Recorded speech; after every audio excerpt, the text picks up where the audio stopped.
So, again, classic examples of Pooley's buildings along there. I mean, really clever stuff.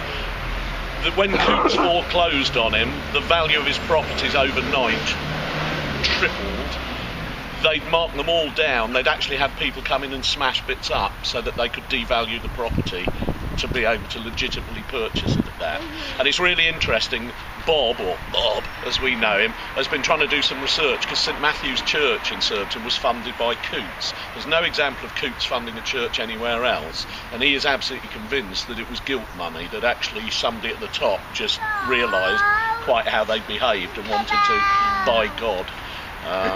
A transaction you can do on eBay now, which is interesting. So, this was originally obviously a gutting area, but the other bit that's fascinating about here is most of you will know the history of talcum mining in the area. We'll talk about that when we get nearer the open cast, but actually there were tunnels for quarrying as well. Because watches weren't allowed down in the mines, because originally they were made from flint and there was always a fear that the clacking of them might spark something, this was where the end of the tunnels were, and the miners would go down with their seething pie and they wouldn't know when to eat it because they couldn't recognise where lunchtime was. So the children used to come to this very spot and jump up and down saying, "Eat your dinner."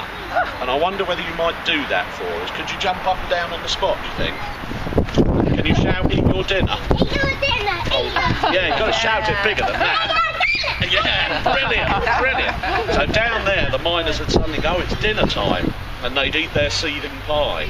Now the recipe for seething pie is lost. However, we know what the ingredients are, but we don't know the proportions. So as part of the Surbiton Food Festival, we want people to try and recreate the seething pie, and we'll vote on the one that was probably the original recipe. It was the Cornish pasty, effectively, that started here. They used to have one end that tasted rubbish and the other end was too salty.